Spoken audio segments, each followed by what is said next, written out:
Cyborg Nation fans, I'm very excited for announce I'm going to be partnership with Scott Coker and Viking. I'll be fighting Bellator, and you guys know I have a lot of girls on 45 pounds. This means we're going to have a lot of fights per year, and I'm very happy about that.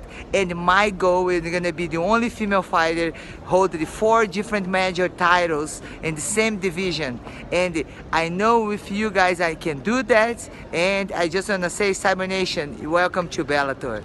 What does this look like for Cyborg's first fight? Likely, I would imagine it's going to be the Julia Budd fight, right? So what do you think of that matchup? And is that the best idea for Cyborg? Does she go in and fight for the title right away against someone who hasn't lost since she fought Ronda Rousey and has done a phenomenal job and been on a 11-fight win streak, I believe? Is that what happens? And if they do fight, what do you think that looks like? Well, I think it's a tougher fight than a lot of people will give her credit for. I think Julia Budd is a very, very good fighter, and she's gotten way better over the last few years since she's been fighting in Bellator. You know, she is actually a really solid fighter. She's far from the fighter, who got her arm broken by Ronda Rousey all those years ago. She's a very solid fighter, and she comes from a Muay Thai background, so I think that stylistically it's an interesting matchup with Cris Cyborg because before Amanda Nunes, the last fighter who bested Cris Cyborg in a purely striking matchup was, Jorina Bars in a Muay Thai fight. So I think it's an interesting matchup. Here's the thing. Does it make the most sense for that to be their first fight? Probably so. It's the biggest fight they can put together right now, and obviously Cris Cyborg has more than earned a title shot on day one in any promotion. But here's the thing, and I put this out on Twitter earlier. You've got Viacom and CBS are merging right now. Viacom, of course, owns Paramount Network, which also owns Bellator. I think you'd be crazy not to let that play out, let the merger go through, and see if there's any way you could strike a deal between the two, networks and put Cris Cyborg versus Julia Budd on a big CBS card in Bellator. She's done big numbers on Showtime. I think you'd be crazy not to at least think about that. Then maybe you put Cris Cyborg in there against another featherweight by the end of the year just to kind of introduce her to the Bellator audience. And then early next year, you put her in there with Julia Budd in the title fight on CBS. If you could make that happen, you got to wait, and you got to play that out.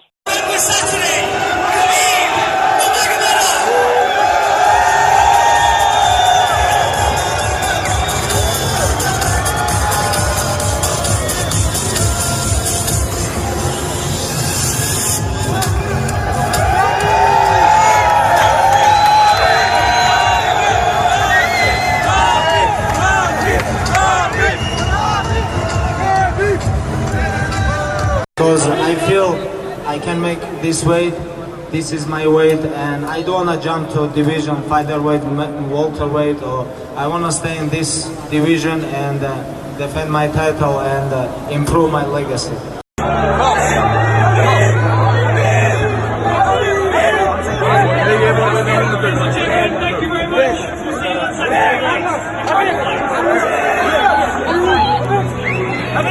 Easy guys, easy, relax.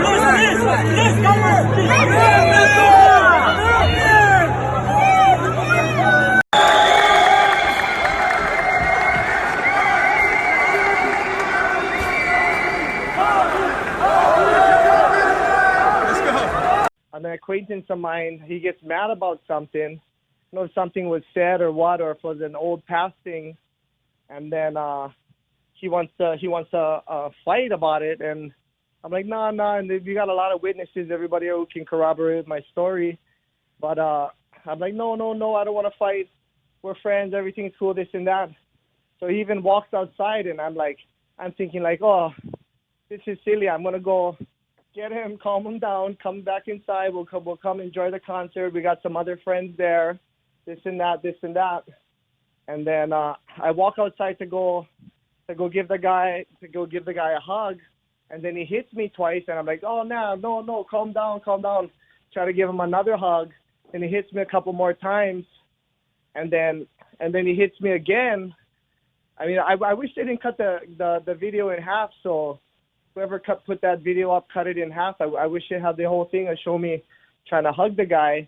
And then finally my adrenaline picked up because he was hitting me so much. I'm like, oh, go ahead, hit me again. But really, I thought the guy would eventually just be like, you know what, forget it, BJ, whatever. Give me a hug or whatever, walk away. And then he hit me, and he hit me good, knocked me down.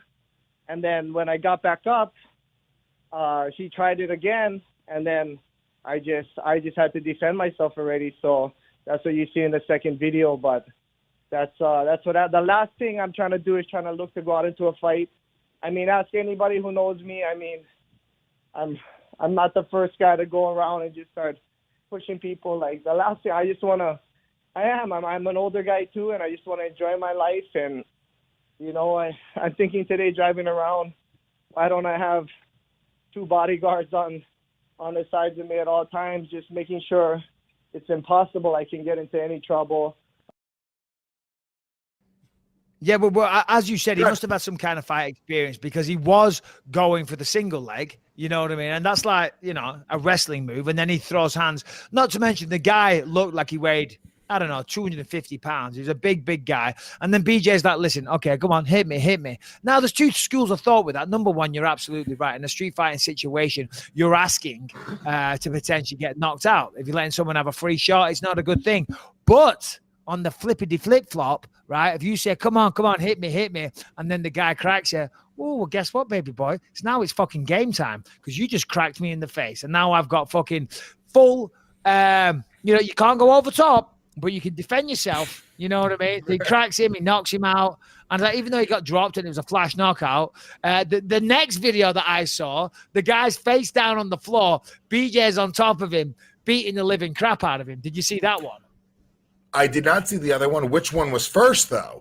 Because the end of the fight is the most important part of that fight, baby boy. So BJ Penn was not intelligently defending himself. So depending on where that happened in that fight, that guy gets that win.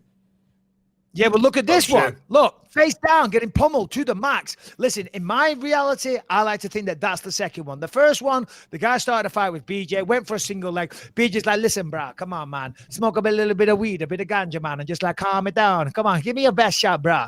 And he hits him in the face, yeah? And he's like, come on, let's have a red stripe and relax, man. And that's Jamaica as well. No, and in the second one, he takes him down and he beats the shit out of him. Listen, chat shit, get banged back. You know what I mean? He took him down, he beat the crap out of him. Now, everyone's talking shit. And it is, listen, regardless, and all fun aside, it is sad to see. And I'm sure BJ, I don't know what's going on. I don't know if the police is involved.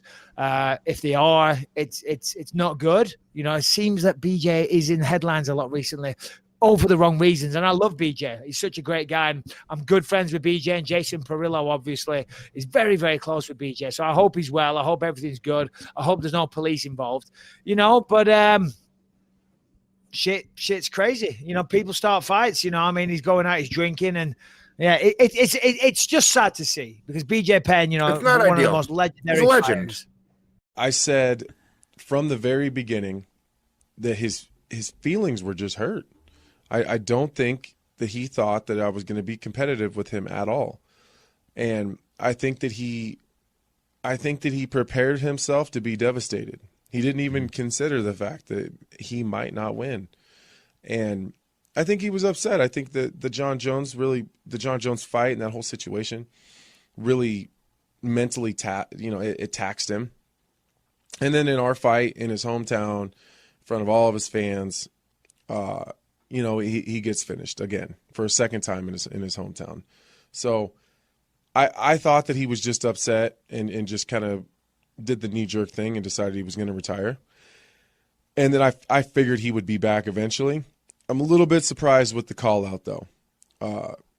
You kind of look like a bully calling out Luke Rockhold. But for the same reasons I'd like to knock out Luke, you know, he was talking a lot of trash about Gus, too. So I'm sure that that matchup is looking mighty tasty to him right now.